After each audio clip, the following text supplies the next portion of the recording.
Hello' গাইছ, আপোনালোকৰ বাৰু ঠাণ্ডা লাগিছেনে গৰম লাগিছে? থাকিব পৰা নাই, বিচনী নাই বহিলৈ বিচি আছোঁ। অশান্তি লাগিছে, এনেকুৱা লাগিছে আল্লাই যে মোৰ বেলিটো আনি পেলাই আমাৰ ঘৰৰ ওচৰতে দি দিলেহি আনি পেলাই।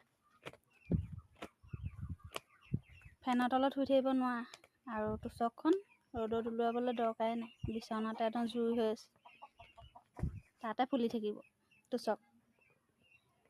আপোনালোকৰ কেনেকুৱা লাগিছে বাৰু গৰম? জনাবচোন কমেণ্টত দেই। অশান্তি লাগিছে গৰমত। ইমান যে ঠাণ্ডা দিনতে ভাল, গৰম দিনত বিৰাট বেয়া দেই।